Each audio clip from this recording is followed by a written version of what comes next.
I'd like to take a brief moment to recognize the terrible loss of life that occurred just a few miles away from here last night. Our hearts and prayers are with the families and friends who lost loved ones last night, as well as the brave first responders who are still on the scene. I'd like to ask everyone to join us in a moment of silent prayer and reflection for the souls lost.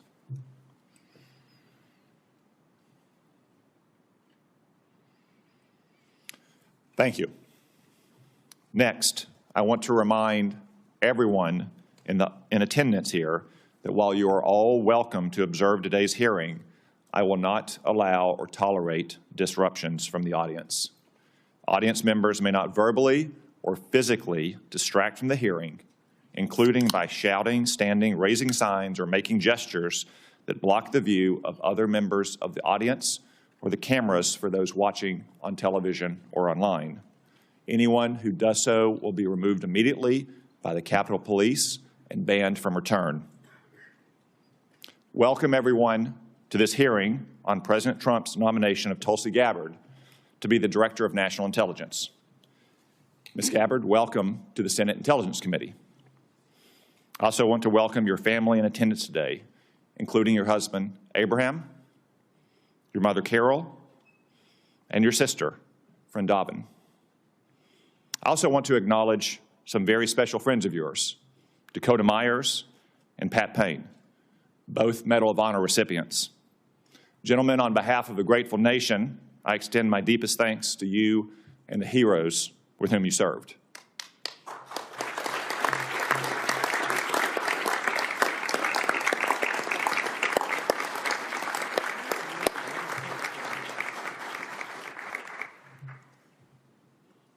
I also note that our next Attorney General, Pam Bondi, is joining us. Apparently, she didn't have enough fun at her own confirmation hearing. Ms. Bondi, welcome and congratulations. And finally, Senator Joni Ernst and former Senator and Chairman of this committee, Richard Burr, will introduce Ms. Gabbard shortly. We look forward to your remarks. I think it's fair to say that Ms. Gabbard's nomination has generated a bit more interest and attention than do most nominees before this committee. But I want to stress that Ms. Gabbard has been and will be treated with the exact same respect, consideration, and professionalism that we extended to every nominee. No more, no less, no better, no worse. That's how we treated CIA Director John Ratcliffe just 2 weeks ago, and how we have treated DNI nominees like Avril Haines and Dan Coates in the past. For instance, Ms. Gabbard has conducted dozens of office meetings with senators. She has completed the committee's standard questionnaire. She has answered 247 questions in writing. This is all in keeping with the committee's customs, precedents, and rules. Before I address the important work ahead at the DNI, please also let me make two observations about some of the accusations about Ms. Gabbard. First, I'm dismayed by the attacks on Ms. Gabbard's patriotism and her loyalty to our country. For instance, Hillary Clinton has smeared Ms. Gabbard, calling her an asset of a foreign nation. Let me remind everyone that Ms. Gabbard has served in our Army for more than 2 decades. She has multiple combat tours, and she still wears the uniform to this day. She has undergone 5 FBI background checks. I spent more than 2 hours last week reviewing the latest, putting eyes on more than 300 pages. It's clean as a whistle. It's fine that we have differences of opinions on policies and programs. I suspect some of my Republican colleagues might disagree with some of Mrs. Gabbard's votes in the House of Representatives. Just as I suspect that some of my Democratic colleagues might criticize Ms. Gabbard's statements and actions since she saw the light and left the Democratic Party.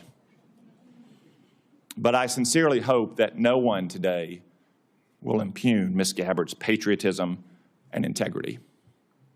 Second, I can only laugh at some critics who say that Ms. Gabbard has unconventional views. No doubt she has some unconventional views, like her criticism of Barack Obama's regime change interventions in Egypt and Libya. But guess what? I opposed the disastrous interventions in Egypt and Libya as well. Mubarak was a longtime American partner, and Egypt was a linchpin of our security system in the Middle East. Gaddafi had been scared straight after we toppled the Taliban and Saddam Hussein. He turned over his weapons of mass destruction and cooperated against terrorists. In return, we had lifted sanctions and reestablished diplomatic ties. But President Obama intervened to topple both regimes. And what came next? The Muslim Brotherhood in Egypt and dangerous chaos in Libya to this day. No one ever mistook Mubarak or Gaddafi as the little sisters of the poor. But let's not kid ourselves. The world is a dangerous place, not a church picnic. Ms. Gabbard understands this, which is why she also saw the problem with regime change interventions in these places.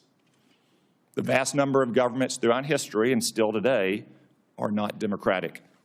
We may wish it were different, and we can work to improve it, but that's the way the world is. If we only befriended nations that shared our system of government and our social and cultural sensibilities, well, we wouldn't have many friends.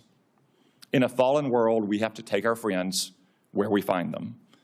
No question, stable democracies make the most stable friends, but what matters in the end is less whether a country is democratic or non-democratic, and more whether the country is pro-American or anti-American.